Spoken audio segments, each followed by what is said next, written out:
Κυρίες και κύριοι, καλησπέρα σας. Είναι το κεντρικό δελτίο ειδήσεων του Contra Channel. Με το βλέμμα στραμμένο στις προεδρικές εκλογές Γαλλίας, βρίσκεται από το πρωί ολόκληρος ο πλανήτης. Εκατομμύρια Γάλλοι ψηφοφόροι κλήθηκαν να απαντήσουν στο δίλημμα Μακρόν-Λεπέν, το οποίο είναι καθοριστικό όχι μόνο για το μέλλον της χώρας, αλλά και για την επόμενη μέρα στην Ευρώπη. Ασφαλής εκτίμηση για το εκλογικό αποτέλεσμα αναμένεται σε περίπου μία ώρα, με τις τελευταίες δημοσκοπήσεις όμως να χρήζουν φαβορί τον κεντρό υποψήφιο Εμμανουέλ Μακρόν. Τα μέτρα ασφαλείας στην Γαλλία είναι δρακόντια, ενώ το μεσημέρι εκενώθηκε προσωρινά ο Λούβρος μετά από εντοπισμό ύποπτης τσάντας. Με κομμένη την ανάσα παρακολουθεί ολόκληρη η Φίλιο στη μονομαχία του Εμμανουέλ Μακρόν με την Μαρίν Λεπέν στον κρίσιμο δεύτερο γύρο των γαλλικών εκλογών. Από τις 9 το πρωί ώρα Ελλάδος, 47 εκατομμύρια Γάλλοι πολίτες κλήθηκαν να προσέλθουν στα 66.500 εκλογικά κέντρα προκειμένου να αποφασίσουν όχι μόνο ποιος θα είναι ο νέος πρόεδρος της χώρας για την επόμενη πενταετία, αλλά και ποια πολιτική θα ακολουθήσει η Γαλλία απέναντι στην Ευρώπη της Μέρκελ. Qui en découle, oui, c'est tout. Tous les choix, c'est vraiment bon. Toutes les choses qui sont les plus importantes pour nous.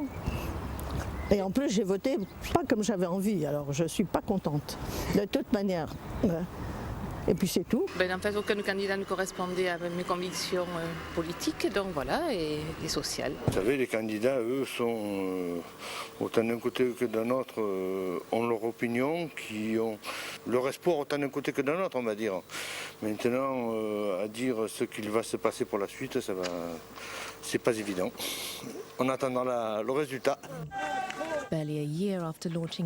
Ο Μακρόν ψήφισε το πρωί στην Τουκέ, όπου διαθέτει εξοχική κατοικία. Ο πρώην Υπουργός Οικονομίας άσκησε το εκλογικό του δικαίωμα στις 11 το πρωί σε εκλογικό κέντρο στο Δημαρχείο της πόλης, όπου είχε τελέσει το γάμο του το 2007. Με λευκό πουκάμισο και μπλε γραβάτα, ο 39χρονος συνοδευόταν από τη σύζυγό του Μπριζίτ και περιβαλλόταν από πολλούς σωματοφύλακες. Ο κεντρός υποψήφιος επεφημήθηκε από δεκάδες υποστηρικτές του, ενώ αφού έριξε την ψήφο του, έκανε το σήμα της νίκης. Maintenant, je m'en remets au destin et pour le reste, j'invite tous nos concitoyens aujourd'hui à aller voter, à faire ce devoir citoyen d'importance. Beaucoup se sont battus pour l'avoir et donc j'invite chacune et chacun à y aller ce dimanche. Σχεδόν την ίδια ώρα άσκησε το εκλογικό της δικαίωμα και η ηγέτιδα του Εθνικού Μετώπου Μαρίν Λεπέν στο προπύργιό της Ενίν Μπομόν. Αφού ψήφισε, χαιρέτησε για λίγο κάποιους κάτοικους της πόλης και αποχώρησε χωρίς να κάνει δηλώσεις. Όπως και στον πρώτο γύρο, την ακροδεξιά υποψήφια υποδέχθηκαν γυμνόστιθες ακτιβίστριες της οργάνωσης Φεμέν που διαδήλωσαν εναντίον της με πανό που ανέγραφε «Η Λεπέν στην εξουσία, η δημοκρατία σε απόγνωση», με την αστυνομία να προχωρά σε αρκετές συλλήψεις. Πρώτος είχε ψηφίσει νωρίτερα ο απερχόμενος πρόεδρος Φρανσουά Ολάντ, καλώντας τους Γάλλους να μην αμελήσουν να πάνε στις κάλπες. Je le dis à tous les sens du terme, il faut continuer toujours et il faut toujours avoir un chemin. C'est ce chemin qui fait que nous sommes la France, que nous ne reculons jamais, que nous avançons toujours et que nous cherchons la bonne voie pour le progrès. Et le rassemblement des Français sur cette voie-là est absolument nécessaire.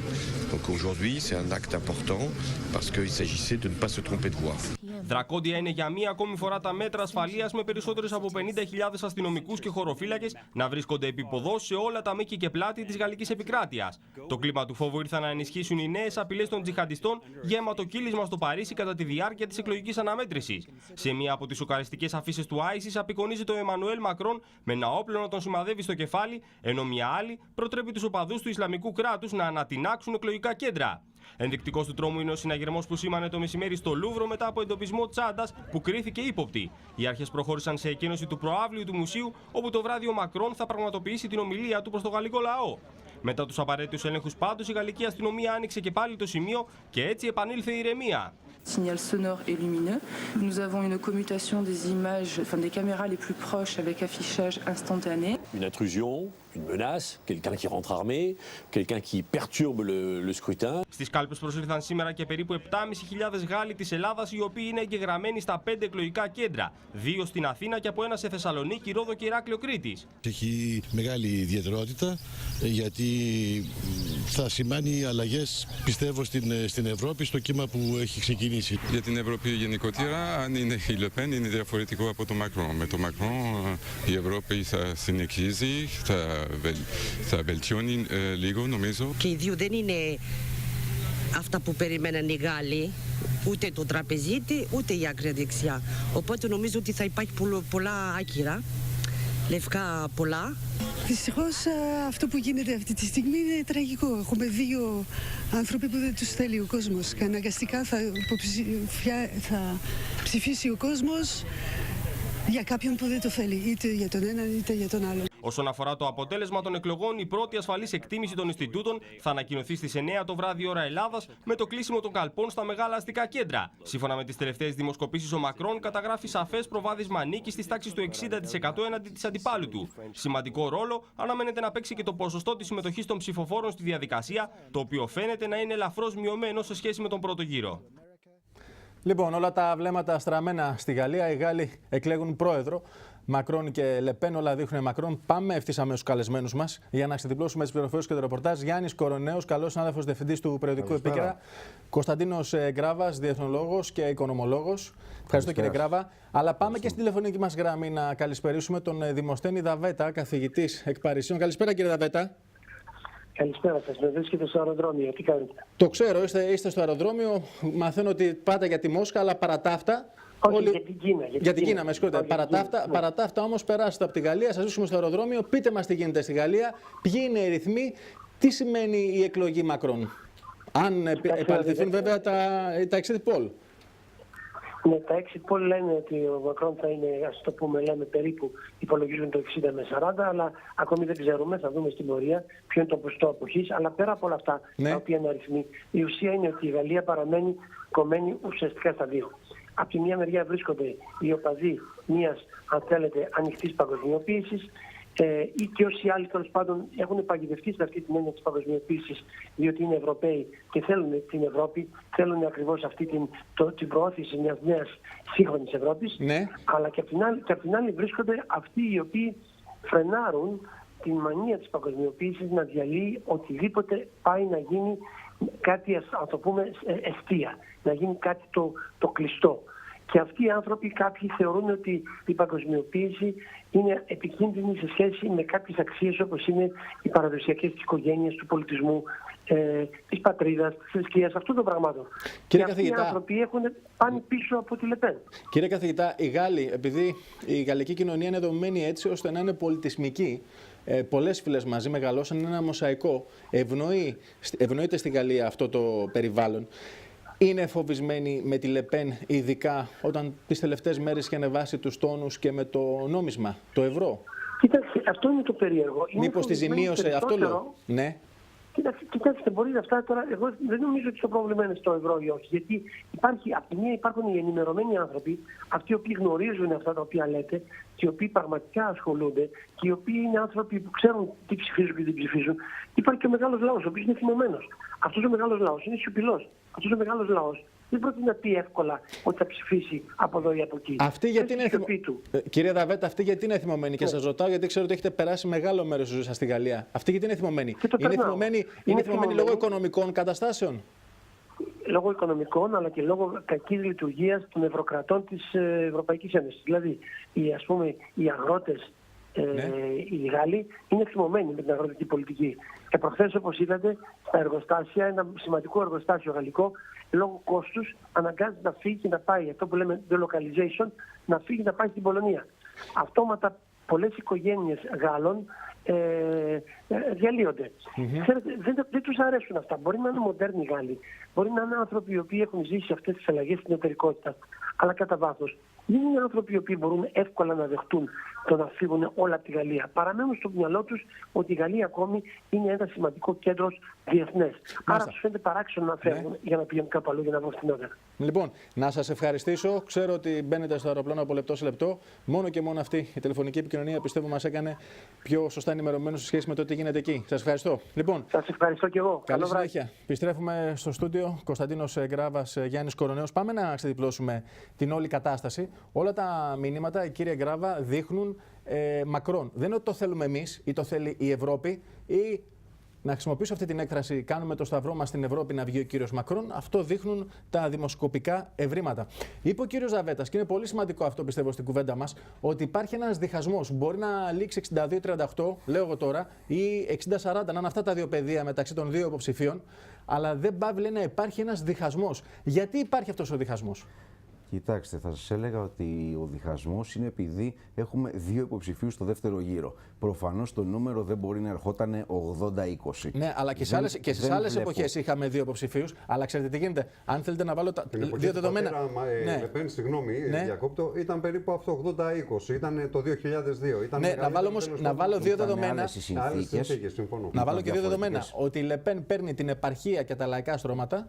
Ο Μακρόν παίρνει την μεσαία τάξη, παίρνει τις αστικές περιοχές και τον επιχειρηματικό κόσμο. Τα βάζω αυτά τα δεδομένα στο τραπέζι για να ανοίξουμε την κουβέντα. Πολύ σωστά. Ορθώς επισημαίνεται και την αστική διάσταση. Ωστόσο, η μεγάλη εικόνα κατά την άποψή μου είναι ότι έχουμε μια αναδιάταξη του εκλογικού χάρτη από το συνήθι διαχωρισμό, τη διχοτόμηση κεντροδεξιάς, κεντροαριστεράς. Είδαμε να τάσεται πλέον το εκλογικό σώμα στον άξονα υπέρ της συνέχισης της ευρωπαϊκής ολοκλήρωσης και από την άλλη μεριά οι αντιευρωπαϊστές. Είναι πάρα πολύ σημαντικό το ζήτημα. Η κυρία Λεπέν έχασε μονάδες επειδή δεν έχει απάντηση για το νόμισμα, επέδειξε οικονομικό αναλφαβητισμό, δεν ήξερε τι να πει, μπερδεύτηκε αν θα έχει διπλό νόμισμα, άλλο νόμισμα το ευρώ για τις μεγάλες επιχειρήσεις και εθνικό νόμισμα στο εσωτερικό, πράγματα τα οποία είναι αδιανόητα και αντιβαίνουν τις ευρωπαϊκές συνθήκες. Άρα λοιπόν η κυρία Λεπέν μέσα στο γενικότερο κύμα λαϊκισμού, τον οποίον εκμεταλλεύεται λόγω της κρίσης που υπάρχει από το 2008. Άρα φάνηκε και το κενό, λέτε. Ναι. Επέδειξε ένα σοβαρότατο κενό και γι' αυτό θα δείτε ότι την τελευταία εβδομάδα από το τελευταίο debate που παρακολούθησαν αρκετά εκατομμύρια Γάλλοι και μετά, υπέστη έστω και μικρές, πάντως σημαντικές απώλειες για να μην προσεγγίσει, θα το δούμε στις 9 η ώρα αυτό και αργότερα, για να μην προσεγγίσει το κρίσιμο 40% που θα ήταν συμβολικό. Και ολοκληρώνω λέγοντας και δίνω την πάση στον κύριο Κοροναίο, ότι η νίκη του κυρίου Μακρόν είναι μια νίκη της νομισματικής ειρήνης. Συνειδητοποίησαν οι Γάλλοι ότι δεν υπάρχει επιστροφή με την έξοδο και τη διάλυση της Ευρωζώνης, καθώς θα ξεσπάσει ένας χομπεσιανής μορφής, ένας αγώνας, ένας πόλεμος όλων εναντίον όλων αν φύγει κάποιος από το ευρώ. Συνεπώς ψήφισαν υπέρ του ευρώ με όλα αυτά τα αρνητικά της παγκοσμιοποίησης. Είναι, επαναλαμβάνω, μια πάρα πολύ σημαντική νίκη για τους ευρωπαϊστές. Δεν έχει τελειώσει ο πόλεμος, κερδίθηκε μια μάχη. Θα δούμε μετά τις γερμανικές εκλογές πώς θα αναδιαταχθεί ο γαλλογερμανικός άξονας και κλείνω την πρώτη μου τοποθέτηση λέγοντας ότι το μεγάλο στοίχημα είναι το 2018 με τις εκλογές στην Ιταλία. Κρατήστε το αυτό, εκεί θα κρυφθεί οριστικά η παρτίδα.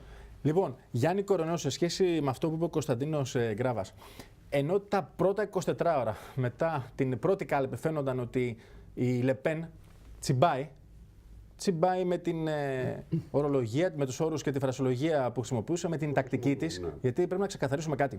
Η Λεπέν από την αρχή αυτής της κούρσας, όχι της δεύτερης, του δεύτερου γύρου, του πρώτου γύρου, δεν είχε σηκώσει πολύ ψηλά τους τόνους. Είχε μία τακτική του να περάσει το δεύτερο γύρο. Γιατί όπως θυμάστε, οι διαφορές ήταν οριακές. Και αυτό που διαφάνηκε είναι ότι η κεντροδεξιά κατακαιρματίστηκε, έτσι. Ναι, έτσι να το δούμε, το τι πήγε να πετύχει ουσιαστικά η Λεπέν, πήγε να κάνει την υπέρβαση, έτσι, οτιδήποτε θα μπορούσε να προσεγγίσει, έστω και τα ποσοστά που φαίνεται ότι θα πιάσει ο Μακρόν, ήταν μια υπέρβαση.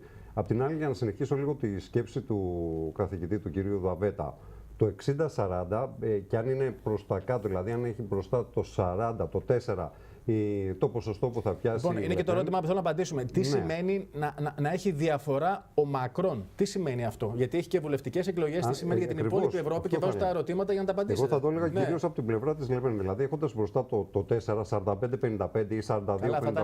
Θα ήταν ασφυκτικά τα δεδομένα. Εκεί θα ήταν μοιρασμένα. Θα ήταν μοιρασμένα και θα είχε πραγματικά πρόβλημα η γαλλική κοινωνία. Και ίσως και ολόκληρη η Ευρώπη. Δεν ξέρω, θα πρέπει να το δούμε, αλλά δεν φαίνεται να υπάρχει αυτό. Να πω κάτι στο συλλογισμό σου. Τελικά, μήπως οι Γάλλοι ψηφίζουν σοφά? Τι εννοώ? Από τη μία βγάζουν την υποψηφιότητα, μάλλον εκλέγουν, γιατί δεν έχουν λήξει ακόμα κάλπες, την υποψηφιότητα της λογικής και του μέτρου σε σχέση με αυτά που έλεγε ο καθηγητής πριν από λίγο, ο Κωνσταντίνος Γκράβας. Και από την άλλη, όμως, στέλνουν και ένα μήνυμα προς την Ευρώπη, παιδιά, να μπει ένα φρένο, να δούμε τι θα κάνουμε με τα οικονομικά. Δεν είναι μόνο η Ευρώπη στα δύσκολα και στα καλά, να είναι μόνο η Γερμανία, για παράδειγμα, μπροστά. Και δεν το λέω τυχαία αυτό. Ναι. Η Γαλλία, σε αυτό ακριβώς καλούνται να αποφασίσουν, και εκεί είχε ακριβώς το αναλόγως με το τι θα πράξουν και ποια θα είναι η επόμενη μέρα στην Ευρώπη. Σε αυτό το σημείο, να υπενθυμίσω αυτό που πέταξε ως πόντα η Λεπέν στο Μακρόν στη διάρκεια του τελευταίου τους debate. Ότι όπως και να έχει, η Γαλλία θα έχει γυναίκα πρόεδρο. Υπονοώντας ότι αν βγει ο Μακρόν, θα κυβερνά ουσιαστικά η καγκελάριος Μέρκελ, ναι. Έτσι, ουσιαστικά είτε δεν βγω εγώ, θα πάρει τη σκητάλη δηλαδή από τον Ολάν. Εκεί ακριβώς, βεβαίως, κύριε Γκράβα, εκεί ακριβώς έχει το νόημα. Κατά πόσον αυτό θα αγγίξει τους Γάλλους, όχι, επαναλαμβάνω, όχι να δούμε μια τρομερή έκπληξη, να δούμε τη Λεπέν πρόεδρο, αλλά να δούμε αν θα αυξήσει τα ποσοστά της. Η γαλλική οικονομία, η γαλλική κοινωνία, η Γαλλία ως έθνος έχει πιεστεί πάρα πολύ από το γερμανικό επεκτατισμό. Το έχουμε δει. Μην ξεχνάμε και ότι η Γαλλία είναι η δεύτερη οικονομία στην Ευρώπη. Είναι η Γαλλία σε πάρα πολλά κομμάτια ανταγωνιστική με τους Γερμανούς. Αισθάνεται το σφίξιμο από τη Γερμανία όλο αυτό το διάστημα. Εγώ θα ήθελα να υπενθυμίσω ότι ακριβώς αυτό που είπε και στην αρχή, ότι το 2002, όταν ήταν ο Ζαν Μαρί Λεπέν, ο πατέρας της Μαρί Λεπέν, αντίπαλος με τον Σιράκ, αν δεν κάνω λάθος, είχε συνταχθεί όλη η κοινωνία ουσιαστικά, είχε πιάσει απίστευτα ποσοστά τότε ο Σιράκ. Αλλά το θέμα είναι ότι το είδα που το έγραφε και η Λιπαριζιέν. Πού πήγε το πνεύμα του Απριλίου του 2002. Δεν είναι όλη η κοινωνία έτσι ακριβώς. Πάμε να κάνουμε μια προβολή σχέση με τα δικά μας. Κύριε Γκραβά, γιατί ο Μακρόν λίγα 24 ώρα πριν ο ίδιος εκλεγεί, όπως όλα δείχνουν, δεν το λέμε εμείς, αυτό λέει ο γαλλόφωνος τύπος, πάνω εκεί στριζόμαστε και στα δημοσκοπικά ευρήματα, γιατί απομένουν περίπου 45 λεπτά και επίσημα να κλείσουν οι κάλπες. Γιατί έκανε αναφορά στην Ελλάδα, γιατί είπε ότι θα ηγηθώ της μάχης, να έχουμε ρύθμιση του ελληνικού χρέους χωρίς αστερίσκους. Ο κύριος Μακρόν θέλει να κερδίσει το στίχημα. Και Brexit, έτσι. Φυσικά, ναι. Χωρίς Brexit. Ο κύριος Μακρόν θέλει να κερδίσει το στίχημα της επανατοποθέτησης του κέντρου βάρους του γαλλογερμανικού άξονα στην Ευρωζώνη στη σωστή του θέση. Μια παρατήρηση και σας αφήνω να ξεδιπλώσετε τη σκέψη σας. Δηλαδή, ουσιαστικά, σε αντίθεση και με αυτό που είπε πριν λίγο ο Γιάννης Κοροναίος, θα προσπαθήσει να αναδειχθεί το αντίπαλο δέος της Μέρκελ. Θα προσπαθήσει, συνεργαζόμενος με το γερμανικό άξονα, να προχωρήσει τις σωστές μεταρρυθμίσεις τις οποίες χρειάζεται η Ευρωζώνη, έχουσα διανύσει ήδη σημαντικό δρόμο από την κρίση του 2010 που ξεκίνησε με τον αδύναμο κρίκο που είναι η χώρα μας, και εδώ συνδέεται λοιπόν.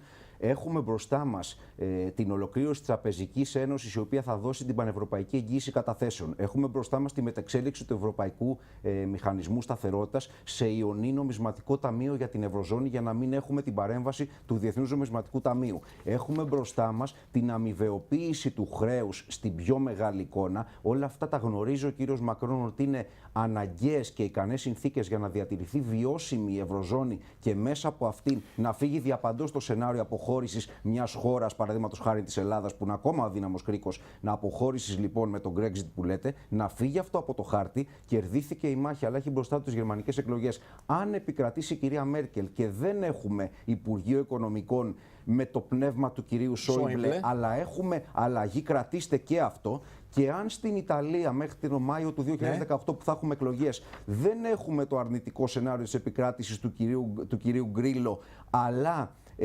καθώς επιστρέφει δρυμύτερος ο κύριος Ρέντζι, αν πράγματι καταφέρει και κερδίσει τις εκλογές, θα έχουμε μια νέα ισορροπία, θα έλεγα πιο κεντρώα φιλελεύθερη, η οποία θα προχωρήσει τα τελευταία βήματα τα οποία χρειάζονται για να βγει οριστικά από τη μεγάλη κρίση η Ευρωζώνη. Σε αυτό το σενάριο, αν η χώρα μας έχει κρατηθεί και αυτή στο άρμα του ευρώ και μπορέσει να δει όπως προδιαγράφεται το καλό αυτό σενάριο ανατοποθέτησης προς μια πορεία μεγαλύτερης πλέον πολιτικής πέραν της οικονομικής που ήταν ατελής και πολιτικής ολοκλήρωσης, θα μπορέσουμε να έχουμε πολύ καλό αποτέλεσμα. Γι' αυτό ο κύριος Μακρόν επικαλέστηκε την Ελλάδα, ξέρει ότι είναι ο αδύναμος κρίκος ακόμα και ξέρει ότι το ζήτημα του ότι το ευρώ είναι μη αναστρέψιμο κρέμεται πρωτίστως από το μέλλον της Ελλάδας στην Ευρωζώνη. Πολύ σημαντική ανάλυση. Αν θέλετε να τριγκάρουμε και λίγο, έτσι. Λοιπόν, πέσανε και οι δύο ειδικοί μας πολιτικοί, ενώ και ο Πρωθυπουργός ο Αλέξης Τσίπρας και ο Πρόεδρος Αξιωματικής Αντιπολίτευσης προς τον κύριο Μακρόν. Δηλαδή, με το που κλείσαν οι κάλπες, συγχαρητήρια προς τον Εμμανουέλ Μακρόν, έτσι. Το λέω αυτό γιατί θα το δούμε και τα επόμενα 24 ώρα. Δεν λέω το βράδυ των εκλογών που θα αλλάξουν συγχαρητήρια, θα έχουν τηλεφωνική επικοινωνία ή θα δούμε στο Twitter να γράφει κάποιος κάτι. Πώς θα ξεδιπλωθεί, γιατί πλέον δημιουργούνται νέες σχέσεις. Ο κύριος Τσίπρας τα λέγε πολύ καλά με τον κύριο Λαντ και φαίνεται και με την ανάλυση που έκανε ο Κωνσταντίνος Γκράβας, το ίδιο θα είναι και με τον. Και ίσως ξέρω ακόμα καλύτερα, με καλύτερες προϋποθέσεις για την Ελλάδα, με τον κύριο Μακρόν. Ιδεολογικά ήταν μάλλον υποψήφιο βέβαια στην αρχή. Ποιος, ο κύριος Μητσοτάκης? Ο κύριος Τσίπρας ήταν με τον κύριο Μελανσόν και ο κύριος Μητσοτάκης ήταν έτσι με τον κύριο Φιγιόλ. τα κόμματά τους, έτσι, ενώ οι συμμαχίες οι ευρωπαϊκές. Τώρα νομίζω κεντροδεξιά και κεντροαριστερά. Το πλαίσιο ακριβώς το ότι απέναντι στο ακραίο, απέναντι στο ξενοφοβικό τέλος πάντων που θεωρητικά εκφράζει η κυρία Λεπέν, τόσο ο κύριος Μητσοτάκης όσο και ο Πρωθυπουργός έχουν στραφεί, έχουν συνταχθεί, αν θέλετε, έχουν δείξει την προτίμησή τους στην εκλογή Μακρόν. Το θέμα είναι ότι σε αυτό που έλεγε ο Κωνσταντίνος ο Γκράβας και εκεί και λίγο να διαφωνώ. Το κομμάτι για το ότι κατά πόσο μπορείς να οδεύεις προς μια ευρωπαϊκή Ευρώπη με επικράτηση Μακρόν και σε λιγότερη γερμανική Ευρώπη, από τη στιγμή που φαίνεται ότι θέλει να συνεχίσει την πολιτική του κ. Ολάντ και θα αναγκαστεί να βασιστεί στους σοσιαλιστές. Θα το δούμε αυτό και με τις επόμενες βουλευτικές εκλογές. Δεν έχει δικό του κόμμα. Θα πάει στους θεωρητικά παλιούς συντρόφους μας, να το πούμε, σε αυτούς που ήταν τέλος πάντων τους γνώριζε και από την θητεία του στην κυβέρνηση Ολάντ ο κ. Μακρόν. Το θέμα είναι το κατά πόσον θα μπορέσει να πάρει κάποιες αποστάσεις από το Βερολίνο ή να διαφοροποιείται από το Βερολίνο όταν θα είναι κάτι τέτοιο πολύ δύσκολο και κατά πόσο θα το βλέπουν αυτό οι Γάλλοι πολίτες. Μια γρήγορη παρατήρηση. Ο κύριος Μακρόν θα έχει τη σχετική πλειοψηφία και στις βουλευτικές εκλογές. Για να το δούμε αυτό, γιατί έχει σχέση με τον ποστό που θα καταγράψει η Λεπέν. Σωστά. Νομίζω ότι θα καταφέρει να επιτύχει τη σχετική πλειοψηφία. Θα έχει σημαντική δύναμη το κόμμα των Ρεπουμπλικάνων. Ενδεχομένως να πάμε σε ένα σενάριο που έχει να επαναληφθεί από 1997-2002. Δηλαδή, αναγκαστικά να εργαστεί ένας πρόεδρος με κάποιον πρωθυπουργό. Ο οποίος όμως θα είναι από την κεντροδεξιά. Μπράβο, θα είναι από την κεντροδεξιά. Θυμίζω το 1997 με το 2002 ο δεξιός Σιράκ συνεργάστηκε με κυβέρνηση πρωθυπουργού Λιονέλ Ζοσπέν σοσιαλιστή. Ενδεχομένως λοιπόν ο κεντρός Μακρόν να εργαστεί με έναν κεντροδεξιό πρωθυπουργό. Οπωσδήποτε δεν θα αλλάξουμε ρότα τελείως από τη γερμανόφωτη Ευρώπη. Όμως ξαναλέω, η Ευρώπη είναι ένα καράβι που στρίβει σιγά σιγά. Δεν μπορεί να στρίψει με τη μία. Ας κρατήσουμε λοιπόν σαν πρώτη νίκη στη πρώτη μάχη που κερδίθηκε και θα δούμε τον πόλεμο στο τέλος. Λοιπόν, με αφορμή αυτά, πάμε να δούμε λίγο τι γίνεται στα δικά μας και στο δικό μας μέτωπο σχέση με την οικονομία. Η ανάπτυξη της ελληνικής οικονομίας και η τόνωση της αγοράς βρίσκονται πλέον στο επίκεντρο των κυβερνητικών σχεδίων. Μετά και την ψήφιση των μέτρων στη Βουλή, την τελική συμφωνία στο Eurogroup και την ένταξη στο πρόγραμμα ποσοτικής χαλάρωσης της Ευρωπαϊκής Κεντρικής Τράπεζας, όπως τουλάχιστον σχεδιάζει η κυβέρνηση, κλείνει ο κύκλος διαπραγμάτευσης και ανοίγει αυτός ανάπτυξης, όπως τονίζουν οι αρμόδιοι υπουργοί.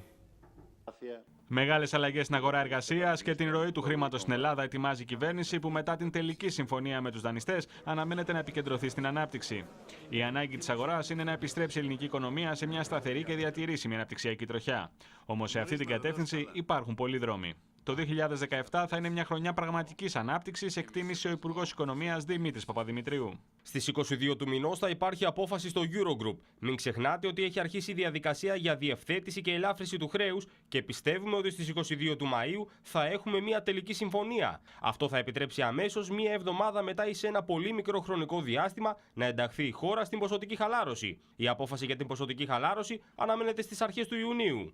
Η Ελλάδα θα επιστρέψει στις αγορές το 2018 και δεν θα χρειαστεί άλλα μνημόνια, εκτίμησε ο Υπουργός Περιβάλλοντος και Ενέργειας Γιώργος Σταθάκης. Το μνημόνιο τελειώνει το 2018 και η Ελλάδα ετοιμάζεται να ξαναβγεί στις αγορές, εκπληρώνοντας το υπέρτατο κριτήριο για το αν ένα κράτος είναι αξιόχρεο. Στήριξη στην ελληνική προσπάθεια απαγκίστρωσης από την Επιτροπή των Δανειστών δίνουν οι ΗΠΑ, με τον Αμερικανό πρέσβη να δηλώνει ότι ο Πρωθυπουργός Τσίπρας έχει πλέον μια ευκαιρία να διαμορφώσει ένα νέο αφήγημα. Υποθέτοντας ότι η διαδικασία θα προχωρήσει και η επόμενη εκταμείευση πραγματοποιηθεί, η Ελλάδα θα πλεύσει σε ήρεμα νερά για περίπου 2 χρόνια. Τους υψηλούς στόχους που θέτει η κυβέρνηση αποκαλύπτει ο Γενικός Γραμματέας Στρατηγικών και Ιδιωτικών Επενδύσεων Λόης Λαμπριανίδης. Συγκεκριμένα αναφέροντας ότι οι θεσμοί προβλέπουν ότι η ανεργία θα μειωθεί στο 17,5% το 2021. Όμως εμείς σκοπεύουμε να τους διαψεύσουμε μειώνοντας την ανεργία το 2021 κατά 10 ποσοστιαίες μονάδες, δηλαδή στο 13,5%. Ο ίδιος βάζει ψηλά τον πύχη σε αναμονή μιας ακόμα διάψευσης των εκτιμήσεων που έχουν διατυπώσει οι θεσμοί. Επίθεση στην κυβέρνηση εξαπέλυσε ο Κυριάκος Μητσοτάκης, που παρευρέθηκε στα εγγένεια των γραφείων της ΟΝΕΔ, τονίζοντας ότι είναι ανάγκη να αντιστραφεί άμεσα η αρνητική εικόνα της μετανάστευσης των νέων. Αυτή η κατάσταση πρέπει να αντιστραφεί.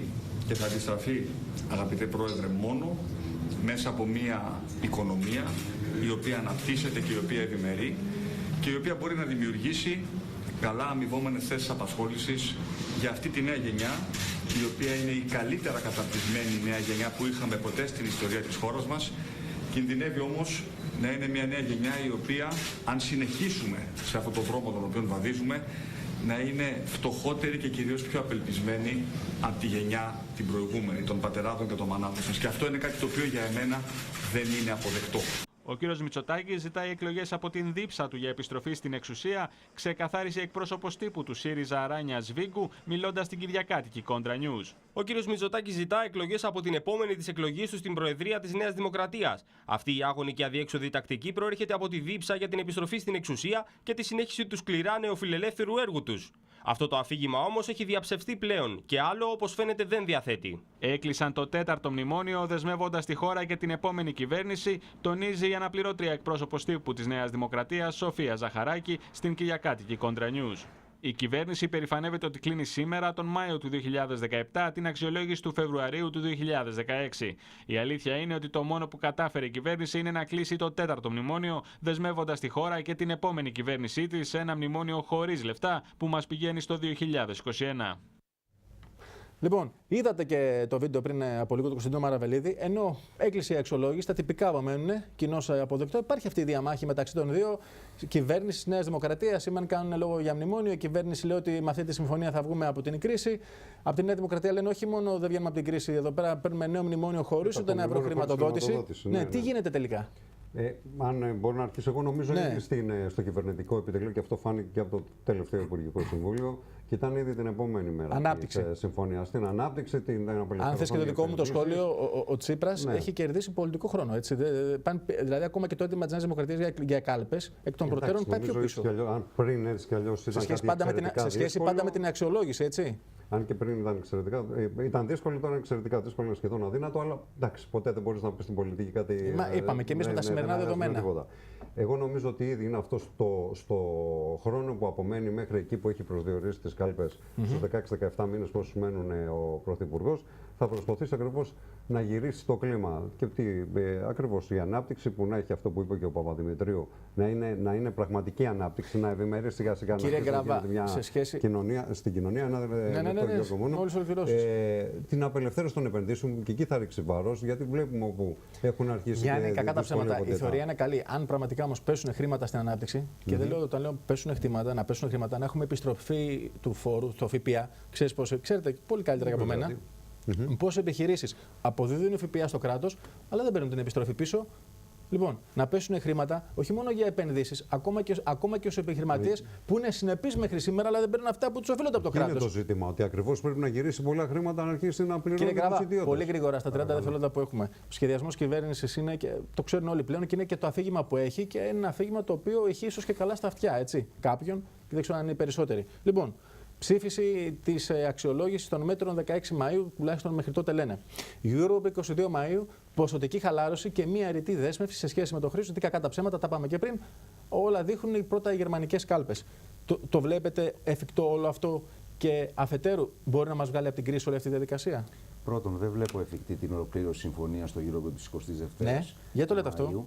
Διότι το καλύτερο σενάριο είναι, εφόσον ψηφιστούν τα μέτρα από το Ελληνικό Κοινοβούλιο την εβδομάδα πριν τις 22 Μαΐου, θα έχουμε επικύρωση των αριθμών σε επίπεδο τεχνικής συμφωνίας από τους Ευρωπαίους στις 22 Μαΐου. Θα περιμένουμε μερικές εβδομάδες στο Διεθνές Νομισματικό Ταμείο να συγκληθεί το εκτελεστικό του συμβούλιο για να αποφασίσει αν είναι βιώσιμο το χρέος. Αυτό θα γίνει μέσα στον Ιούνιο και συνεπώς δεν βλέπω ποσοτική χαλάρωση πριν τον Ιούλιο. Το καλύτερο σενάριο είναι στις 20 Ιουλίου, οπότε εκπνέει και το ομόλογο που έχουμε να πληρώσουμε στην Ευρωπαϊκή Κεντρική Τράπεζα. Και με τους κυβερνητικούς σχεδιασμούς, γιατί λέγανε τέλειο Ιουνίου, αρχές Ιουλίου. Ναι, Εντάξει, το πάντα 15 μέρες πίσω. Ο κ. Παπαδημητρίου συγκεκριμένα είπε για Ιούνιο. Νομίζω είναι στα πλαίσια της αισιοδοξίας και ενός διάχυτου μηνύματος ότι ολοκληρώθηκε το θέμα. Υπάρχουν αρκετά προαπαιτούμενα, να μείνουμε, θα έλεγα, αυστηροί κατά την άποψή μου, για να είμαστε προσεκτικοί στους κρίκους της αλυσίδας. Η κρίκη είναι ψήφιση στη Βουλή. Πρώτο. Δεύτερον, επικύρωση της συμφωνίας από το Eurogroup. Τρίτον, άνοιγμα της συζήτησης Ευρωπαίων Ταμείου για το χρέος. Απόφαση του Ταμείου ότι το χρέος με τις παρεμβάσεις που θα του δώσουν οδικό χάρτη οι Ευρωπαίοι είναι βιώσιμο, ώστε να συμμετάσχει στο πρόγραμμα. Κάτι το οποίο θεωρεί κόκκινη γραμμή ο κ. Σόιμπλε ενώπιση των γερμανικών εκλογών. Και εφόσον γίνουν όλα αυτά, πριν τις 20 Ιουλίου δεν πρόκειται να μπούμε στην ποσοτική χαλάρωση. Νομίζω ότι πάμε για φθινόπωρο. Θα τα πούμε. Κωνσταντίνος Γκράβας, καλός φίλος του Δελτίου, καθηγητής οικονομικών, και Γιάννης Κορνέος, καλός συνάδελφος Διευθυντής των Επικοινωνιών. Καλή συνέχεια. Λοιπόν, σε αυτό το σημείο πάμε σε ένα σύντομο διαφημιστικό διάλειμμα. Επιστρέφουμε με τους καλεσμένους μας πολιτικούς, Χαρά Καφαντάρη και Κώστας Κρέκα, σε λίγο εδώ, και βέβαια την υπόλοιπη δισογραφία.